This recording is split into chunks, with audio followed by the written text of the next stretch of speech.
சட்டமன்ற உறுப்பினர்களே, நண்பர்களே, எல்லோருக்கும் வணக்கம்.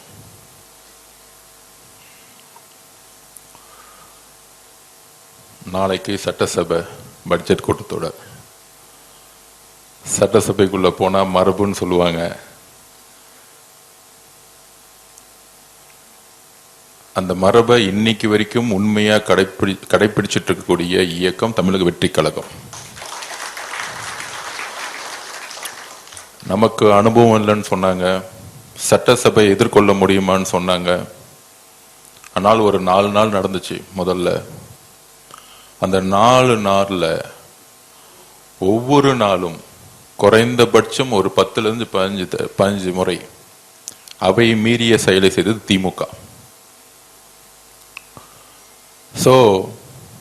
திமுகக்கே பாடம் எடுத்தாரு நம்மளுடைய தமிழக முதலமைச்சர், நம்மளுடைய அண்ணன் விஜய் அவர்கள். நம்மளுடைய சட்டமன்ற உறுப்பினர்கள், நம்மளுடைய அமைச்சர்கள் பேசவே முடியல அவங்களால அந்த 4 நாள். இப்ப அடுத்த பட்ஜெட் கூட்டத்தொடர் மானிய கோரிக்கை. அப்ப என்ன கால சூழ்நிலையில் நாம் இங்க இருக்கிறோம், இன்னைக்கு நிக்கிறோம்? மே 10, 2026 முன்னு 2026 பின்பு 60 வருஷ அரசியலை தமிழக வெற்றி கழகத்துடைய தலைவரும் சரி, நாமும் சரி, ஒரு மிகப்பெரிய வரலாற்றை மாற்றி அமைச்சோம். அது எல்லாருக்கும் தெரியும். அன்றையிலிருந்து இன்னை வரைக்கும் ஒரு 80 நாள் ஆயிருக்கும். இந்த 80 நாள்ல திமுகவோட அரசியல் முதல்ல என்னன்னா, முதல் கொள்கை அவன் கொள்கை எப்படி தமிழக வெற்றி கழகத்தோட ஆட்சியை கவுக்கிறது. இந்த 80 நாள்ல ஒரே கொள்கை திரு மு.க. ஸ்டாலின் அவர்களுக்கும் திரு உதயநிதி அவர்களுக்கும் இருக்கக்கூடிய ஒரே சிந்தனை. இது நம்ம சொல்லல, திரு மு.க. ஸ்டாலின் அவர்களே சொல்றாரு மீட்டிங்ல, 6 மாசத்துல உங்களுடைய ஆட்சி இருக்காது. 57 எம்எல்ஏ ஜெயிச்சவரு எப்படி 6 மாசத்துல ஆட்சி இருக்காதுன்னு சொல்ல முடியும்? திரு மு.க. ஸ்டாலின் அவர்களுக்கு என்ன எங்க இருந்து எம்எல்ஏ கிடைக்கும்? நம்மள பார்த்து குதிரை பெயருங்கிறாங்க. 57 எம்எல்ஏ இருக்கக்கூடிய மு.க. ஸ்டாலின் எப்படி ஆட்சியை உருவாக்குவார்? எப்படி தமிழக வெற்றி கழகத்தை பார்த்து ஆட்சி இருக்காதுன்னு சொல்ல முடியும்? அதுக்குதான் இந்த குதிரை பேர வழக்கு. திரு செந்தில் பாலாஜிய கரெக்டா போலீஸ் டார்கெட் பண்ணி நம்ம கிட்ட இருக்க எம்எல்ஏ கிட்ட எல்லாம் போன் பண்ணி 50 கோடி கொடுக்கிறேன், 100 கோடி கொடுக்கிறேன், உங்களுக்கே எதிர்காலம் இல்ல, கொளத்தூர்ல டோட்டலா தோத்துட்டு வீட்டுல உட்கார்ந்துட்டு இருக்கீங்க. 60 வருஷம் 75 வருஷ கட்சி, 30 வருஷம் ஆளுங்கட்சி, முதலமைச்சரா உங்களுடைய தந்தை திரு மு.க. ஸ்டாலின் அவர்கள், திராவிட முன்னேற்ற கழகத்தோட தலைவர், கொளத்தூர்ல மக்கள் தூக்கி எறிஞ்சிட்டாங்கன்னா இது வரைக்கும் ஏன் தூக்கி எறிஞ்சிட்டாங்கிற ஒரு மெசேஜ கூட அவங்க இன்னும் புரிஞ்சிக்கல. ஒரே ஒரு முறைதான் கொளத்தூருக்கு தலைவர் போனார். அதுல 5 நிமிஷம் கூட பேசல. சேப்பாக்கம் மிஸ் ஆயிருச்சு அன்னைக்கு, அவ்வளவுதான்.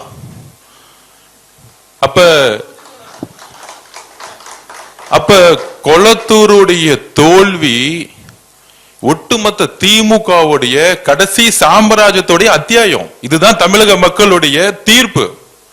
இன்னுமேட்டு திமுக குடும்பத்திலிருந்து ஒருத்தரும் முதலமைச்சர் ஆவே முடியாது. எழுதி வச்சுக்கோங்க. நீங்க என்ன அவதூறு வேணா பரப்பிக்கோங்க, என்ன பொய் வேணா பரப்புங்க, அதுக்கெல்லாம் நம்ம ரெடி. எல்லாத்தையும் பார்த்துட்டு வந்திருக்காரு எங்க தலைவர். நீங்க 4 நாள் உட்காந்து 2வது நாள் அன்னைக்கு பேட்ச் ஒன்று குத்திட்டு வராங்க, வாயத்தரங்க சிஎம். நான் அப்பயே சொன்னேன், அவர் அமைதியா 5 மணி நேரம் யோகா பண்ற மாதிரி அமைதியா உட்கார்ந்துட்டு இருந்தார். என்னைக்கு அவர் வாய திறக்க போறோம் அன்னைக்கு நேஷனல் ஹெட்லைன்ஸ், அடுத்த 1 மாசத்துக்கு கதறுவாங்கன்னு நான் 3வது நாள் சொன்னேன். பேச ஆரம்பிச்ச அடுத்த செகண்ட் வெளிநடப்பு பண்ணிட்டாங்க. சட்டசபையில 3 நாளா வாயத்தரங்க செய்யம்னு சொல்லிட்டு அவர் எந்திரிச்சு என்ன பேசுறான்னு கூட கேட்கல. பார்ட்டி ஃபண்டுன்னு சொன்னதுதான் மிச்சம். உடனே திமுக அஞ்சிட்டாங்க. இந்த திருடங்கள்லாம் திருடிட்டு ஓடி போகும்போது போலீஸ் துரத்தும் போது யார் திருடன் யார் சொல்றான்னு அவன் தான் திருடனா இருப்போம். அன்னைக்கு சட்டசபையில எல்லாரும் எழுந்து நிச்சுட்டாங்க. பார்ட்டி ஃபண்டுன்னு ஏன் சொல்றீங்க? அங்க இருக்க அதிமுக, அங்க இருக்க அதிமுகவுடைய பொதுச்செயலர் இபிஎஸ் உட்கார்ந்துட்டு இருக்காரு, அவர் அமைதியா உட்கார்ந்துட்டு இருக்காரு. இந்த சண்டையில நம்ம எந்திரிக்க கூடாதுப்பா, நம்ம அமைதியா இருப்போம். ஆனா திமுக எந்திரிச்சு எக்ஸ்போஸ் ஆயிட்டாங்க. அப்ப அவர் பேசுறது கேட்க முடியல. ஏன் முடியலன்னா அதான் ஆதிக்கம். நான் திருப்பியும் பதிவு பண்ண, திமுகவுடைய தோல்விக்கு ஆதிக்கம். பண்ணையார் மனத்தனம், நாம மட்டும்தான் ஆளுங்கட்சி, எங்க அப்பா எங்க புள்ள நாங்க மட்டும்தான் முதலமைச்சர், ஒரு கொத்தடிமை கூட்டம் தான் அமைச்சர்கள், இப்படி ஒரு சிந்தனையை அவங்க நம்பிட்டாங்க. எலெக்ஷன் முன்னாடி ரொம்ப நம்பிட்டாங்க. அடுத்த 26க்கு இப்ப என் டிபார்ட்மெண்ட்லாம் பாத்தீங்கன்னு வச்சுக்கோங்க, நெடுஞ்சாலை துறையிலையும் பொதுப்பணித்துறையிலையும் 2028 வரைக்கும் டெண்டர் போட்டு போயிருக்காங்க. அட்வான்ஸ் வாங்கிட்டாங்க. கரெக்டா மார்ச் மாசம் ஏப்ரல் மாசம் டெண்டரை போட்டு 2028 வரைக்கும் டெண்டரை போட்டுட்டு அட்வான்ஸ் உனக்கு எல்லாம் வச்சுக்கோ, நான் தான் ஆட்சிக்கு வர போறேன். அப்ப அவங்களுக்கு என்னன்னா முடிவு பண்ணிட்டாங்க, ஓகே நம்ம தான் அடுத்தது, என் பிள்ளைய தூக்கி அடுத்த முதலமைச்சர் போறேன், ஒரு கடுமையான சிந்தனை வந்துருச்சு அவங்களுக்கு. ஆனா ரிசல்ட் அன்னைக்கு நெஞ்ச மட்டும்தான் புடிச்சிக்கல, அப்படியே ஷாக் ஆயிருச்சு. உடனே அதிமுக பேச பார்த்தாங்க. அந்த கதையெல்லாம் நமக்கு எல்லாருக்கும் தெரியும். அதுல கூட்டணி கட்சிகளே சொல்லிட்டாங்க, நாங்க அதிமுகவும் திமுகவும் சேர்ந்து பிஜேபியோட சேர்ந்து ஆட்சி அமைக்க போகுதுன்னு கம்யூனிஸ்ட் தோழர்கள், ஐஎம்எல் தோழர்கள், காங்கிரஸ் தோழர்கள் எல்லாரும் சொல்லிட்டாங்க. இந்த அரசியல் ஃபர்ஸ்ட் 30 நாள் போச்சு. அடுத்த 30 நாள் நம்ம எம்எல்ஏ கிட்ட 50 கோடி கொடுக்கலாமா, 20 கோடி கொடுக்கலாமா, வேட்பாளராக இருக்கும் போதே 1 ரூபாய் கொடுத்து என் வேட்பாளரை வாங்க முடியல. எம்எல்ஏ ஆன எங்களுடைய சட்டமன்ற உறுப்பினர் கிட்ட எதிர்காலமே இல்லாத திமுக தலைவரே சட்டமன்ற உறுப்பினர் ஆக முடியாத திமுக நம்ம சட்டமன்ற உறுப்பினர் பேசுறாங்களா 50 கோடி தரேன் 20 கோடி தரேன். அவங்க பக்காவா ரெக்கார்ட் பண்ணி போலீஸ்ல கொடுத்துட்டாங்க. அதனால செந்தில் பாலாஜி காலையிலயும் மாலையிலும் சைன் போட்டுட்டு இருக்காரு. அப்ப நம்ம சட்டமன்ற உறுப்பினருக்கு தெரியாதா? அடுத்த 10 வருஷம் இல்ல, திமுக தலைவர் மு.க. ஸ்டாலின் அவர்களே, எம்ஜிஆர் உயிரோடு இருக்க வரைக்கும் அவர் சேர்ல இருந்து உங்க அப்பானாலே தூக்க முடியல, எழுதி வச்சுக்கோங்க.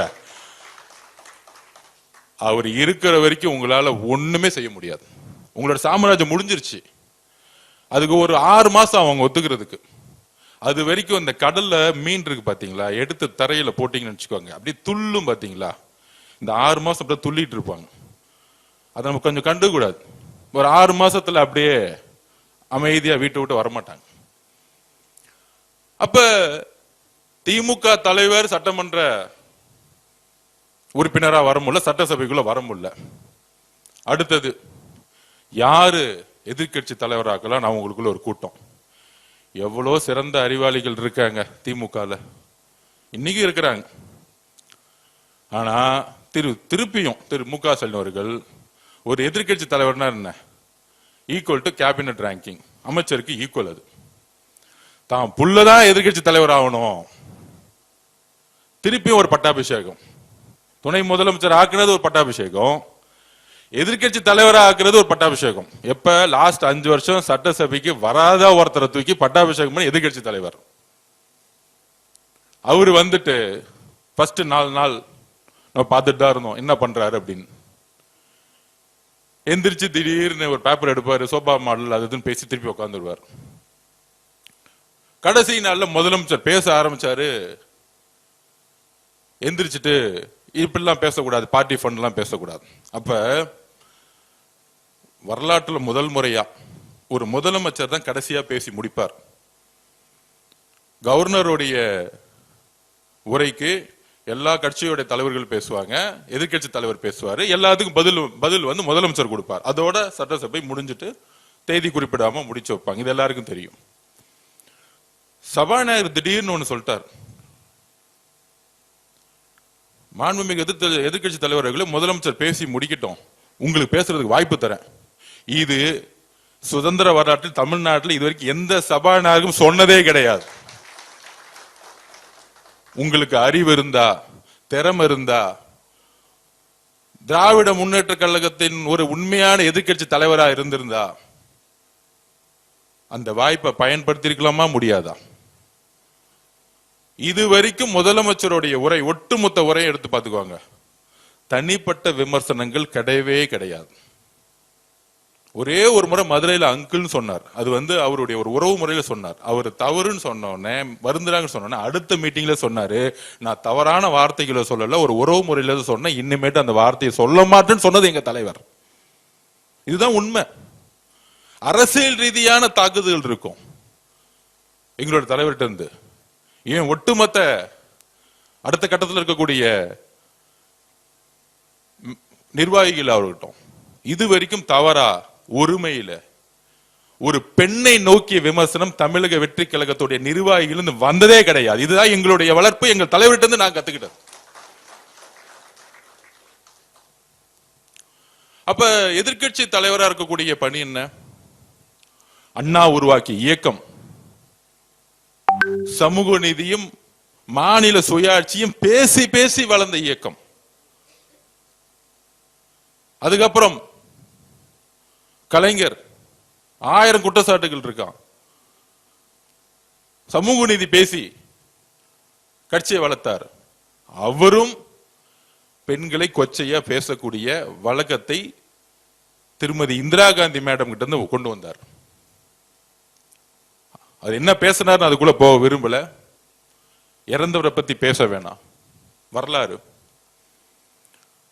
அப்ப ஜெயலலிதா அம்மா பொதுச் செயலர் ஆன முதலமைச்சர் ஆன அன்னைக்கு உருவான பண்பாடு திமுக ஒரு பெண்ணுடைய தலைமையை விமர்சிக்க மாட்டாங்க.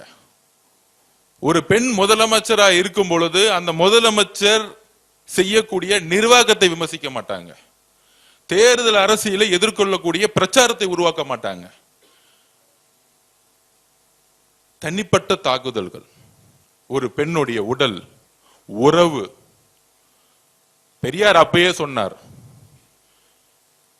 பெண்ணை கடவுளா பாக்குறதோட பெண்ணை சக மனுஷியா பாருங்க, நம்மள ஒரு ஆளா பாருங்க.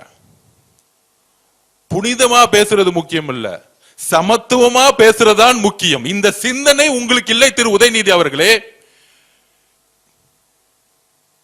பெரியார் கருத்துக்களை உள்வாங்கி அண்ணா உருவாக்கிய இயக்கம் பெரியாருடைய பெண் ஏன் அடிமையானால் புக்கை எடுத்து உதயநிதிக்கு புக்கை கொடுக்கணும். அந்த சிந்தனை இருக்குல்ல, அந்த ஒரு பிறப்பால் ஒரு சிந்தனை இருக்குல்ல திரு உதயநிதி அவர்களுக்கு. எங்க தாத்தா கலைஞர் முன்னாள் முதலமைச்சர், எங்க அப்பா முன்னாள் முதலமைச்சர் ஸ்டாலின், எங்க அப்பா முன்னாள் முதலமைச்சரா இருந்ததுனால இன்னைக்கு என்ன பட்டாபிஷேகம் பண்ணி எதிர்கட்சி தலைவரா உட்கார்ந்து வச்சிருக்க அந்த திமிர் இருக்குல்ல, அந்த திமிர் தான் பிறப்பால் உருவாக்கப்பட்டது. அந்த பிறப்பால் உருவாக்கப்பட்ட ஆணவம் தான் இன்றைக்கு 57 எம்எல்ஏவோட உங்களை உட்கார வச்சு 26 கட்சி கூட்டணியை உருவாக்கி ஒவ்வொரு தொகுதியில் 40 கோடி ரூபாய் செலவு பண்ணி 75 வருஷ பாரம்பரிய கட்சியை உங்களுடைய ஆணவத்தால் இன்னைக்கு உங்களை உட்கார வச்சிருக்காரு திரு மு க ஸ்டாலின் அவர்களை. இன்னைக்கு வீட்டுல உட்கார்ந்ததுக்கான உங்களுடைய ஆணவம். ஏன் அந்த வார்த்தையை சொல்றேன்னா, இப்ப எக்ஸ்ல ஒரு ட்வீட் போட்டிருக்காரு, தமிழக வெற்றி கழகத்துக்கு ஆணவமா திரு மு க ஸ்டாலின் சொல்றாரு. இதுவரைக்கும் எங்களுடைய முதலமைச்சர் எங்களுடைய அண்ணன் ஒரே ஒரு இடத்துல பெண்ணை தவறா தரக்குறைவா பேசி பார்த்திருக்கீங்களா? எழுதி வச்சுங்க, இப்ப எழுதி கொடுங்க திரு மு க ஸ்டாலின் அவர்களே. உங்கள் மீது ஏற்படக்கூடிய ஊழல் குற்றச்சாட்டுகளை பத்தி பேசியிருப்பார், அதிகார அத்துமீறலை பத்தி பேசியிருப்பார், உங்களுடைய குடும்ப ஆட்சியை பத்தி பேசியிருப்பார். இதுதான் மக்கள் கிட்ட அவர் கொண்டு போன பிரச்சாரம். வேற எந்த பிரச்சாரத்தையும் அவர் உருவாக்கல. அவர் சொன்ன மாதிரியே எழுதி வச்சுக்கோங்க, இந்த 80 நாள்ல 75 வருஷத்துல ஒழிக்க முடியாத ஊழலை ஒவ்வொரு துறையிலும் ஒழிச்சிருக்கிறார். இன்னைக்கு இந்த 80 நாள்ல பார்ட்டி ஃபண்ட் முதலமைச்சர் கலெக்ஷன் பண்ண நினைச்சா 10,000 கோடி ரூபாய் ஈஸியா கலெக்ஷன் பண்ண முடியும். அது வேணான்னு தூக்கி போட்டிருக்காங்க. எங்களுக்கு தெரியாத அந்த வழி. இங்க இருக்கக்கூடிய ஒவ்வொரு சட்டமன்ற உறுப்பினர்கள்ட்ட கையில 5 லட்சம் ரூபாய் இன்னைக்கு வரைக்கும் பணம் இல்ல. இங்க இருக்கக்கூடிய அமைச்சர்கிட்ட இன்னைக்கு வரைக்கும் மொத்தமா 25 லட்சம் ரூபாய் பணம் இல்ல. ஒரு நேர்மை என்பது என்ன தெரியுங்களா? வாய்ப்பே இல்லாம நேர்மையா இருக்கிறது முக்கியம் இல்ல, எல்லா வாய்ப்புகளும் இருந்து ஒரு மனிதன் அதிகாரமும் அந்த பலமும் இருக்கும் பொழுது நேர்மையா என் மக்கள்கிட்ட நான் என்ன சொன்னோமோ அங்க நிமிர்ந்து ஒவ்வொரு நாள் உட்கார்ந்துருக்காரு பாத்தீங்களா எங்களோட முதலமைச்சர். அந்த நேர்மைதான் மக்கள் அவரை நேசிக்க வைக்குது. அந்த நேர்மைதான் தமிழ்நாட்டுடைய ஒட்டுமொத்த பெண்களுடைய அண்ணனாவும் தம்பியாவும் மகனாவும் இருக்கிறார் எங்க தலைவர். எங்களுடைய நாங்களும் சரி போன உடனே அன்பா பெண்கள் ஏன் ஓடி வராங்க? தமிழக வெற்றி கழகம் நான் திருப்பி பதிவு பண்ணோம். கண்டிப்பா ஆளுங்கட்சி ஆகும். கண்டிப்பா மாண்பு முதலமைச்சர் ஜெயிச்சு முதலமைச்சர் ஆக்குவார். 4 மாசம் முன்னாடி நம்பல. அதற்கான காரணம் என்ன தெரியுமா? எல்லாரும் இளைஞர்கள் சொல்லிட்டு இருந்தாங்க. ஏன்னா நம்ம போகும்போது எல்லாரும் இளைஞர்கள் நம்மள வேலை பார்க்கறதுக்காக எல்லாம் ஓடி வருவாங்க. ஆனா அவன் கண்ணுக்கு தெரியாத ஒன்னே ஒண்ணு என்ன தெரியுமா? வீட்டுல இருந்தாங்க பாருங்க, அமைதி புரட்சி பண்ணாங்களே பெண்கள், ஒட்டுமொத்த பெண்களும் இந்த வெற்றியை உருவாக்கியது பெண்கள். திருப்பி பதிவு பண்றோம். நாங்க எங்க ஏன் யாருக்கிட்ட உண்மையா இருக்கணும்? நாங்க நினைக்கிறோம் தெரியுமா? முதல்ல தமிழ்நாட்டில் இருக்கக்கூடிய எங்களுடைய தாய்மார்களுக்கிட்டையும் எங்களுடைய அக்கா கிட்டையும் தங்கச்சிக்கிட்டையும் நாங்க உண்மையா இருக்கணும்னு நினைக்கிறோம். ஏன்னா இந்த கட்சியை உருவாக்கியது தமிழக பெண்கள். எங்க அண்ணனை முதலமைச்சர் ஆக்கியது தமிழக பெண்கள், அதோட சேர்ந்த இளைஞர்கள். அப்ப ஏன் எங்களுக்கு அந்த உணர்வு வருது? அதுல இன்னைக்கு சொல்றாரு தமிழக திமுகவுடைய பேட்டி கொடுக்கிறார் RS பாரதி சொல்றாரு, மூத்த தலைவர். அது என்ன, நாங்க எம்ஜிஆர் காலத்திலும் இப்படிதான் பேசிக்கிட்டு இருந்தோம், கலைஞர் காலத்திலும் அப்படிதான் பேசிட்டு இருந்தோம், ஏன் அம்மா ஜெயலலிதா காலத்திலும் அப்படிதான் பேசிட்டு இருந்தோம், ஐயா எடப்பாடி காலத்தில் அப்படித்தான் பேசிட்டு இருந்தோம். இந்த 4 பேர்ட்ட என்ன வேணா பேசிக்குவாங்க. ஆனால் எங்கள் அண்ணன் முதலமைச்சரா பொறுப்பேற்றதிலிருந்து திரு சி ஜோசப் விஜய் அண்ணன் எங்கள் முதலமைச்சரா இருக்கக்கூடிய பெண்களை நோக்கி விமர்சிக்கக்கூடிய யாரா இருந்தாலும் கைது செய்யப்படுவார்கள். இது ஏன்னா ஒருத்தருக்கான மிரட்டலோ பழிவாங்கலோ கிடையாது. இந்த கலாச்சாரத்தை தூக்கி எறியணும். ஒரு பெண் அரசியலுக்கு வரக்கூடாதா? ஒரு பெண் நிருபரா வரக்கூடாதா? பத்திரிகையுள்ள வரக்கூடாதா? ஏன் உங்களை பார்த்து கொஸ்டின் கேட்ட கூடாதா? கேட்கிற கேள்வியை விட்டுட்டு அவங்கள உடலையும் அவர்களோட உறவையும் சுக்குனராக கூடிய செயலை செய்யறதா திமுக. அப்ப அண்ணா பேசிய சமூக நீதியும் மாநில சுயாட்சியும் தூக்கி எறிஞ்சு இன்னைக்கு ஆபாச நீதியாக ஒரு எதிர்கட்சி தலைவர் உட்கார்ந்துட்டு இருக்காரு. இனிமேட்டு அவர் ஆபாச நீதி தான் கூப்பிடணும், உதயநிதி கிடையாது. உறுதியாக சொல்றோம். என்ன வார்த்தைகள்! நான் கேட்கிறேன், நான் என்ன பேசுறது தவறுன்னு இன்னைக்கு வரைக்கும் உணரல. வார்த்தைகள் தவறு இருக்கலாம், மனிதன் உணர வேண்டும். தவறு செய்யாத மனிதர்கள் கிடையாது, ஆனால் அது உணரணும். அந்த உணர்ச்சி இருக்கா? இன்னைக்கு பேசுறாரு, நான் என்ன பேசின? ஒண்ணுமே பேசல. உங்களுடைய அம்மா முன்பும் உங்களுடைய மகள் முன்பும் இந்த வார்த்தையை பேச முடியுமா திரு உதயநிதி அவர்களே? பேச முடியுமா? எல்லோருக்கும் குடும்பம் இருக்கு. எல்லா பெண்களையும் ஒரே மாதிரி பார்க்கணும். எங்க அம்மா பார்க்கிற மாதிரி தான் இன்னொரு அம்மாவை நான் பார்க்க முடியும். அந்த உணர்வு உங்ககிட்ட இல்ல. ஆனா எங்க தலைவருக்கு ஒவ்வொரு பெண்ணையும் தன்னுடைய அம்மாவும் தங்கச்சியாவும் அக்காவையும் பார்த்துட்டு இருக்காரு. இதனாலதான் இந்த ரியாக்ஷன். இதுதான் உண்மை. இது அரசியலோ பழிவாங்களோ கிடையாது. நாங்க எதுக்கு அரசியல் பழிவாங்கணும்? 60 வருஷ வரலாற்றை தூக்கி எறிஞ்சு சிங்கிளா தனியா எங்கால் ஜெயிச்சிருக்காரு எலெக்ஷன்ல. உங்களை எதிரியாவே நாங்க பார்க்கல. எங்க தலைவரை எதிர்த்து நிக்கிறதுக்கு ஒரு தகுதி வேணும். இன்னைக்கு சேலஞ்ச் பண்றேன் திரு உதயநிதி அவர்களே, உங்க தாத்தாவோட ஐடென்டிட்டி, திமுகவோட ஐடென்டிட்டி எல்லாத்தையும் தூக்கி போட்டு உங்க எம்எல்ஏ போஸ்ட் ரிசைன் பண்ணிட்டு வாங்க.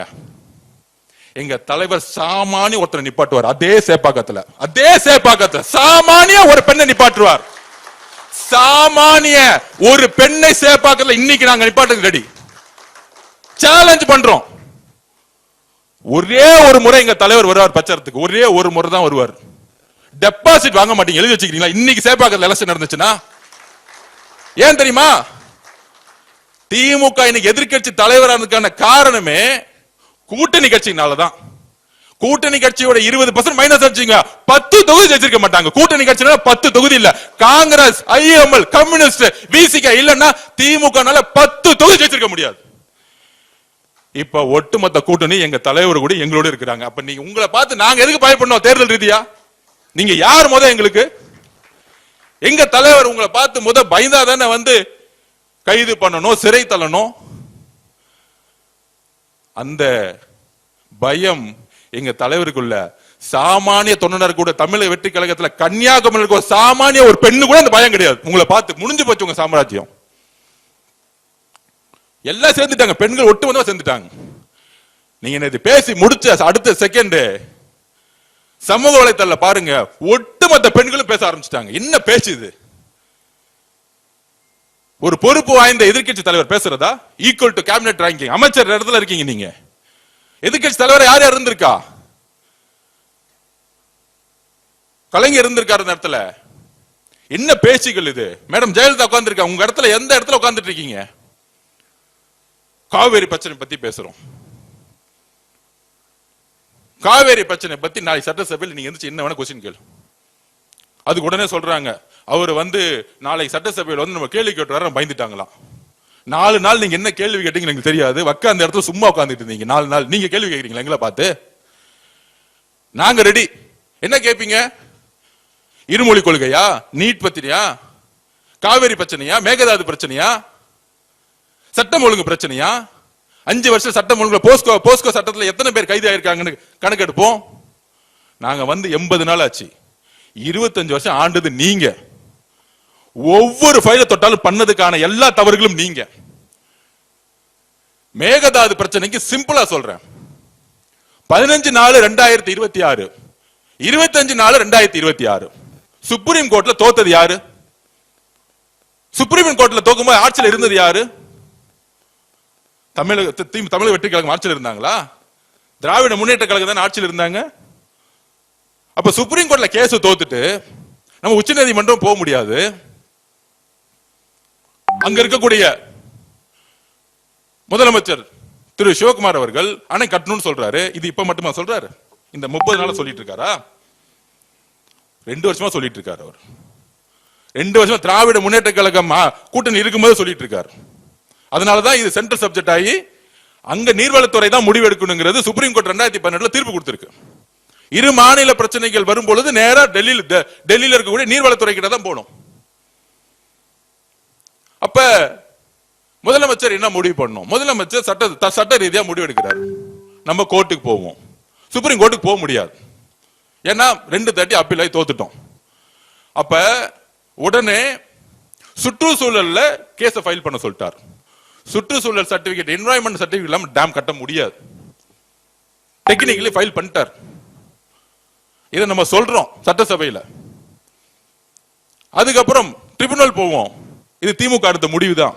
சட்ட வல்லுநர்கள் அதான் சொல்றாங்க. இப்ப இருக்க ட்ரிபியூனல் நம்ப முடியல, அவங்க டிபிஆர் அக்செப்ட் பண்ணிட்டாங்க, நம்ம புதுசா ட்ரிபியூனல் போனோம். திராவிட முன்னேற்றம் கழகம் சொன்னதும் நம்ம சட்ட வல்லுநர் சொன்னதும் முதலமைச்சர் அக்சஸ் பண்ணி சட்டமன்றத்துல ஒரு மனதா தீர்மானம் பண்ணமா இல்லையா? அன்னைக்கு திராவிட முன்னேற்றத்துக்கு ஏதாவது கருத்து வேறுபாடு இருந்துச்சா? இல்ல அதிமுக கருத்து வேறுபாடு இருந்துச்சா? எல்லாரும் எந்திரிச்சு ஒரு மனதா தீர்மானம் நிறைவேற்றியாச்சு. ஆனா உடனே 10 நாள்ல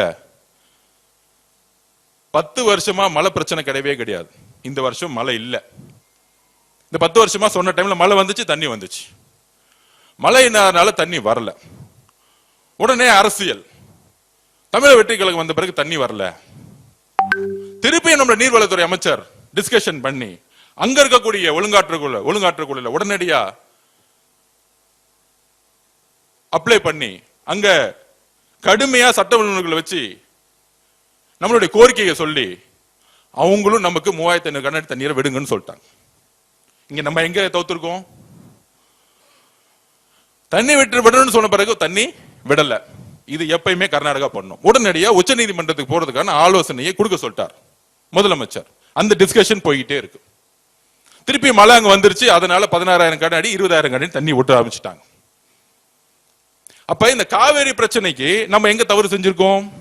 அப்ப என்ன மாதிரி சூழ்ச்சி அரசியலை இந்த தமிழகம் மட்டும் உருவாக்குறாங்க, பொய்யான அரசியலை உருவாக்குறாங்க.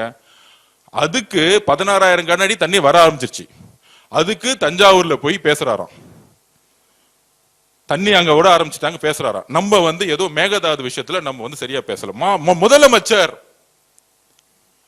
கர்நாடகா போறாரு. அவருடைய நோக்கம் என்ன? ஒரே நோக்கம் தான். அவருடைய நோக்கம் இந்த ஸ்டேட்மெண்ட் விடுறது, ட்விட்டு போறது, பேருக்கு சும்மா ஒரு ஆர்ப்பாட்டம் நடத்தல எங்களுடைய தலைவருக்கு விருப்பமே கிடையாது. செயல், எங்களுடைய தலைவர்னா செயல்படணும்னு சொல்லுவார். அப்ப அவருடைய என்ன இருந்துச்சுன்னா, நம்ம போய் தண்ணி கேட்டாலும் கொடுக்க மாட்டாங்க, பரவாயில்ல. ஆனால் இந்த காவேரி பிரச்சனையை வச்சு இரு மாநில மக்களுக்கான உறவை நாளைக்கு அரசியல் ரீதியா தூண்ட விட்டு சமூக பதட்டம் உருவாயிடக்கூடாதுன்னு எங்க முதலமைச்சர் நினைச்சார். இதுதான் ரீசன், வேற ஒண்ணும் கிடையாது. இதுதான் ரீசன். அங்க கூடிய சில அமைப்புகள் 2028 தேர்தல் வருது, அப்ப இதை ஒரு பிரச்சனையாக்கி தமிழர்களுக்கும் அங்க இருக்கக்கூடிய தமிழக மக்களும் கர்நாடக மக்களும் எப்பொழுதும் இன்றைக்கும் அண்ணன் தம்பியா நம்ம இருக்கிறோம், உறவுல இருக்கும், அக்கா தங்கச்சியா இருக்கிறோம். அப்ப அந்த சிந்தனை வரக்கூடாது. அவர் எல்லோருக்குமான தலைவர். இங்க எப்படி கன்னியாகுமரியிலும் கிருஷ்ணகிரியிலும் அவர் போகும்போது 5 லட்சம் மக்கள் வருவாங்களோ, அவர் கர்நாடகால இறங்கி பெங்களூர் போகும்போது 10 லட்சம் மக்கள் நிற்பாங்க அவரை பார்க்கறதுக்கு. இதுதான் எங்களுடைய தலைவர். அவர் கர்நாடக மக்களுக்கு சேர்ந்துதான் யோசிக்கிறாரு, அந்த மக்களுக்கு சேர்ந்துதான் யோசிக்கிறார். அப்ப 2 மாநில உறவை மேம்படுத்தணும். ஒரு பிரச்சனை வரும் பொழுது உறவு சரியா இருக்கணும். ஒரு முதலமைச்சரே அங்க போகும்பொழுது நாளைக்கு சூழ்ச்சி அரசியல் உருவாக்கி ஒரு கலகம் உருவாம இருக்கணும்னா, என் மகனே வந்துட்டான்னு கனலா இருக்கக்கூடிய ஒரு தாய் சொல்லுவாங்க, ஏன்பா இந்த பண்றீங்கன்னு சொல்லுவாரா, சொல்ல மாட்டாங்களா? இந்த அரசியலுக்காக தான். இது என்ன பெரிய நம்ம அங்க போக கூடாதுன்னு இருக்கு, நம்ம ஒரு உறவு முறையில போவோமே, இது நம்ம கர்நாடகா, நம்ம மக்கள், ஏன் மக்கள் தானே அவங்களும், கேரளால இருக்க மக்களும் ஏன் மக்கள் தான் நினைக்கிறதா எங்க தலைவர். இதுல என்ன தவறு? நீங்க அரசியலா பாக்குறீங்க, அவரு சகோதரத்தை வளர்க்கறதுக்காக கர்நாடகால போகணும்னு நினைச்சார். இதுதான் உங்களுடைய குறுகிய மனப்பான்மை. இதுதான் பதில். ஏன் எங்க தலைவர் அங்க போய் பார்க்கணும்னு உடனே போக கூடாது. ஆனா இந்த திமுக சூழ்ச்சி அரசியல் பாருங்க, காங்கிரஸ் இருக்க அண்ணனுக்கு தெரியும். கூட்டணி இருக்கும்போது அதே திரு சிவகுமார் அவர்கள் 2026 திமுக ஜெயிக்கணும் பிரச்சாரத்துக்கு வந்தார். அவர் இங்க பிரச்சாரத்துக்கு வந்தார். அப்ப நீங்க திரு சிவகுமார் அவர்களை மீட் பண்ண கூடாதுன்னு உங்களுக்கு ஏன் தோணல? வந்தாரா இல்லையா பிரச்சாரத்துக்கு? திரு சபரேஷ் உதயநிதிகளும் கூட்டு போய் சிவகுமார் அவர்களை இங்க பிரச்சாரத்துக்கு கூட்டிட்டு வந்தாங்களா இல்லையா? தேர்தலில் திமுக ஜெயிக்கணும்னு இப்ப இருக்கக்கூடிய முதலமைச்சர் திரு சிவகுமார் அவர்கள், இப்ப நான் சொல்றது பழைய வரலாறு கிடையாது, 2 மாசத்துக்கு 3 மாசத்துக்கு முன்னாடி திமுக தேர்தல் பிரச்சாரம் பண்ண வந்தார். இப்ப தெரியுதா மேகதாது அரசும் காவிரி அரசும் எந்த மாதிரி அரசியல் உருவாக்கணும்? இதெல்லாம் ஏன் தெரியுமா உருவாக்குறாங்க? இதுலயும் அரசியல் இருக்கு. கூட்டணி கட்சிகளா இருக்கக்கூடிய நம்மளுடைய உறவுகள் கம்யூனிஸ்ட் கட்சி கிட்ட இவங்களுக்கு ஐடியாலஜி கிடையாது, கொள்கை கிடையாது, இவங்க எல்லாம் பிஜேபி பி டீம் அப்படின்னு ஒரு பொய்யான பிரச்சாரத்தை உருவாக்கி இவங்களுக்குள்ள நமக்குள்ள ஒரு கலகத்தை மூட்டி ஆட்சியை கவுக்குறாங்களாம். அதுக்குதான் நீட்டோட நிலைப்பாடை முதலமைச்சர் தெளிவா சொல்லிட்டார். நாங்கள் நீட்டை எதிர்க்கிறோம். கரெக்டா? நீட் இருக்கவே கூடாது, அதான் எங்க நிலைப்பாடு. கல்வியை மாநில பட்டியல் கொண்டு வரணும், இதுதான் சொல்யூஷன், ஃபைனல் சொல்யூஷன். அது எப்ப நடக்கும் எழுதி வச்சுக்கோங்க. 2029 எங்க தலைவர் முடிவு பண்ணுவார் யார் பிரதம மந்திரி. அன்னைக்கு சட்டம் வரும் பார்லிமெண்ட்ல. முதல் சட்டம் நீட்டை ஒழிக்கப்பட்டது. முதலமைச்சருடைய ஒரே சைலண்டா பண்ணிட்டு போயிட்டே இருப்பார். அவர் எப்பயுமே அதிகமா பேசவே மாட்டார். அது ஒரு உதாரணம் சொல்லிடுவா. சில தலித்துல இருக்கவங்க நிறைய குரல் கொடுப்பாங்க. ஆம்ஸ்டாங் படுகொலை எல்லாரும் போராடினாங்க 3 வருஷம். பெரிய பெரிய அறிவுஜீவிகள்லாம் உட்கார்ந்து போராட்டம் பண்ணிட்டு இருப்பாங்க சினிமா துறையில. அண்ணனுக்கு சட்டம் ஒழுங்கு, இங்க இருக்கவங்களே பழைய அமைச்சர்களே அவங்களை கொண்டுட்டாங்க, நீதி விசாரணை வேணும், சிபிஐ விசாரணை வேணும். இது வரைக்கும் ஆம்ஸ்டாங் அண்ணனை பத்தி எந்த போராட்டம் எங்க தலைவர் கலந்துக்கல. ஆனா சைலண்டா வாட்ச் பண்ணிட்டே இருப்பார். முதலமைச்சர் ஆனாரு, வந்தாரு, சுப்ரீம் கோர்ட்ல போயிட்டு சிபிஐ என்கொயரி தான் வேணும்னு சொல்லிட்டு ஃபைலை க்ளோஸ் பண்ணிட்டு போயிட்டார். 3 வருஷம் நாடகம் ஆடிட்டு இருந்தாங்க. ஆம்ஸ்டாங் அண்ணன் படுகொலைக்கு சிபிஐ என்கொயரி வேணும்னு. யாரு இது? யாருக்காக நம்ம அண்ணன் பண்ணார் தெரியுமா? அவங்களுடைய மனைவி இருக்காங்களே, அவங்களுடைய ஒரே கோரிக்கைக்காக. வேற எந்த அரசியலும் கிடையாது, வேற எந்த அரசியலும் கிடையாது. யாரா இருந்தாலும் கைது செய்யுங்க. அது முன்னாள் அமைச்சரா இருக்கட்டும், யாரா இருந்தாலும் கைது செய்யுங்க. நேர்மையான விசாரணை வேணும். ஆம்ஸ்டாங் அண்ணனுடைய மனைவியோடைய கோரிக்கை என்ன? அவங்களுக்கு ஒரு நியாயம் வேணும் கிடைக்கிறாங்க. 3 வருஷமா போராடுறாங்க. கரெக்ட் தானே? செஞ்சிருவோம், முடிஞ்சிச்சு. ஒரே மெசேஜ், அது செஞ்சிருங்க.